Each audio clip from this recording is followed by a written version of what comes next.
Buy on MTG. Construct your deck. Command your board. Conquer the table. Hey everybody, Rob with Buy on MTG, our play group today. We're doing the final of the Precon battle cycle. This is the fully upgraded, just shy of CEDH. I don't think anybody stuck Mox Diamonds or Chrome Moxes and no force of. There's a Badlands. There's a Badlands. I stuck in dual lands. There's a bad man with a bad yeah. No duels. No dual. No I duels. stuck in dual lands just because I took the binder out. But anyways, yeah, I'm still on Aminatou the Veil Piercer, and I am also on the play. I am playing Valgavon. Gonna be on. Leading us off, Rob draws and plays a tap Godless Shrine, passing to Seth. Seth plays a Dragon Skull Summit, passes to Jason. Jason comes out hard with an island tapping for a Soul Ring. James plays a Terramorphic Expanse, cracks it, and passes to Rob. Rob draws, plays an Underground Sea as his land for turn, taps for 2 for a Fellwar Stone. Little baked potato action. Seth draws, plays a Swamp, and passes to Jason. Jason plays a Forest, taps for 4 to bring his commander out on turn 2. James plays an Evolving Wild, cracks it, and passes the turn to Rob. Rob draws, plays a Tundra as his land for turn, taps it for a Mystic Remora, then taps for 3 to play a Black Market Connection. An audible sigh falls across the table. Seth draws, plays a Mountain, taps for 3, plays Citadel of Pain, feeding the fish. Rob draws a card. Jason untaps and draws, plays his land for turn, triggering Zimone to manifest Dread. Jason untaps for 3 for a Fertile Footsteps, sending Beanstalk Giant on an adventure. Casting the spell is going to trigger Mystic Remora. Rob gets to draw. Finding the basic, he's going to trigger Zimone again to flip the manifest. Revealing Branch of Vitu-Ghazi, putting 2 mana into his pool. Jason uses the 2 floating and 1 additional for an Augur of Autumn. Jason untaps for 2 for a Shigeki Jukai Visionary. He then moves to combat, swings Zimone at Seth for 3 commander damage. Jason then moves to his end step and takes 1 damage off of Seth's Citadel of Pain. Finally, on James's turn, he untaps and draws, plays a Swamp, taps for 2 for Arcane Signet. That's going to trigger Rob's Mystic Remora. Rob's going to draw. James moves to his end step and takes 1 off of Seth's Citadel of Pain, passing to Rob. Rob untaps on his upkeep. He's going to pay 1 to Mystic Remora to keep it for another turn. At the beginning of his first main phase, Black Market Connection is going to trigger. Rob's going to pay 3 to get a treasure and a card. Rob plays an island, taps for 4 to bring out Aminatou Veiled Piercer. Moving to end step, Rob has to discard 2 hand size, discards a plane, passes to Seth. Draws for turn, plays a Swamp, taps for 4, and brings out Valgavoth. Feeling good about his turn, he passes to Jason. Jason untapped, draws for turn. Jason plays an island for turn, that's going to trigger Zimone to manifest Dread. Jason pays 2 and activates Shigeki. Finds a land in the top 4, so it goes into play, triggering Zimone, going to flip the manifest. Revealing a Curator Beastie. Jason taps for 2 and plays Shigeki again. Jason moves to combat, swings Zimone for 3 commander damage at James this time. Jason taps his islands down so he doesn't take any damage off Citadel of Pain and passes to James. James untaps and draws for turn. Plays land, then taps out for Renmaw, bringing out the big scarecrow boy and giving everybody birds. Done with his turn, he passes to Rob. Rob untaps, and on his upkeep, he lets Mystic Remora go, draws for turn. Aminatou triggers, so he's going to surveil 2. He bins Prismatic Vista and leaves 1 up top, then draws for turn.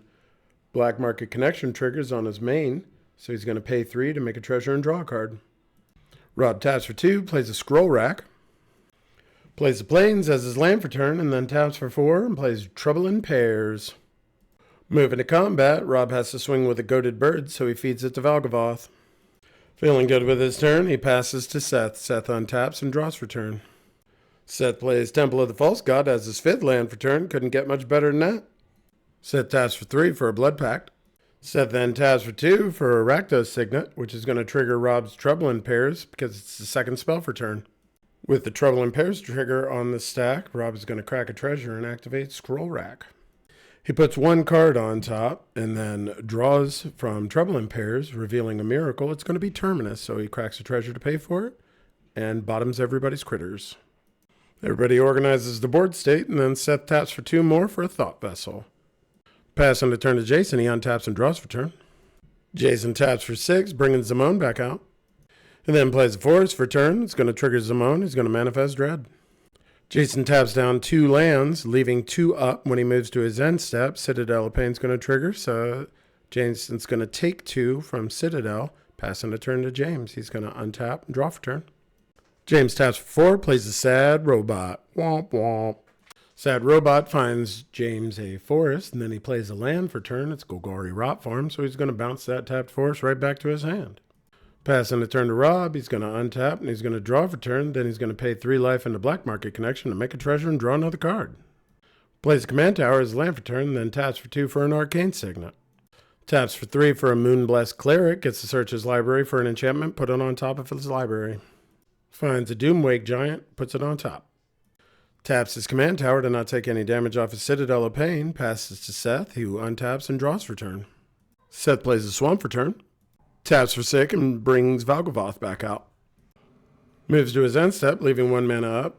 Seth is going to take 1 damage from his own Citadel of Pain, passes to Jason, who untaps and draws for turn. A little bit of trash talking back and forth, so on Jason's upkeep, Rob's going to go ahead and path Zimone. So in response, Jason reality shifts Rob's Moonblessed Cleric. Jason taps for 8 to bring Zimone back out. That's the second spell he's cast for turn, so Rob gets to draw off Trouble in Pairs. Jason plays the land for turn. That's going to trigger Zimone Manifest Dread. Then he's going to pay 1 life and crack the fetch land, which is going to trigger Zimone, but the loss of life is going to trigger Seth's Valgavoth, so he's going to get a +1 counter and draw a card. The Zimone trigger is going to flip the Manifest, and it's going to be Maltini Yavimaya's Avatar. Jason moves to combat, swings the Manifest at Rob. Rob decides not to block and takes 2. Moves to his end step, Citadel of Pain triggers, so Jason's going to take 1, passing the turn to James. He untaps and draws for turn. James taps out to bring his commander back out. Everybody gets a bird. James then plays an artifact land for turn, so everybody gets another bird. Moves to combat, swings Sad Robot at Seth, who blocks with Valgavoth, so he's going to die, and James is going to get to draw a card, which is going to be his second card that he drew that turn, so it's going to trigger Trouble in Pairs, so Rob's going to get to draw a card. Passing to Rob, he's going to untap and draw for turn. For his Black Market Connection, he's just going to pay a life and make a treasure, because he's got a Kung Fu grip of cards. Paying a life from Black Market Connection is going to trigger Seth's Valgavoth, so he's going to get a +1 counter, and Seth is going to draw a card. Tapping for 6, going to bring Aminatu back out. Plays a Surveil Land as his land for turn, keeps it up top. Moving to combat, he's got 2 goated birds, so he swings them at Jason. Maltani's going to eat 1 of them, and Jason's going to take 2. Passing to Seth, he untaps and draws for turn. Seth plays a land for turn. Seth taps for 4, leaves a colorless floating, casts a Mayhem Devil. Seth taps for 4 for an Obelixless Captive Kingpin, which is going to be his second spell for turn. That's going to trigger Trouble in Pairs. Rob is going to get to draw. He reveals Grim Guardian, so he can miracle that in for 1 black mana. As it enters, each opponent loses a life. Seth uses colorless floating and brings out a Soul Ring. Then taps for 4 more and brings out a Sad Robot and goes and finds a basic. Seth moves to combat, swings the birds and Valgavoth all at Rob. It's going to trigger Trouble in Pairs. Rob gets to draw a card. Rob takes 10. Done with his turn, Seth passes to Jason, who untaps and draws for turn. Jason plays land for turn, going to trigger Zimone, who's going to manifest Dread. Jason then pays 6 to flip Hydra Omnivore. Then taps 7 more for a Beanstalk Giant. Jason then moves to combat, swings the 11/11 Maltani at Rob, the 2 goated birds at Seth, and the 8/8 Hydra at James. Before declaring blockers, Rob activates Scroll Rack for 4, trying to find an answer. James is going to declare no blocks. Rob is going to block with the Manifest and the Grim Guardian, and Seth is going to block 1 of the birds with Obelixless Captive Kingpin. Hydra is going to hit James for 8, which is going to in turn hit Seth and Rob for 8. Maltani is going to trample over for 5 and kill the Grim Guardian as well as the Manifest, and Seth is going to kill 1 of the birds and take 2 from the other.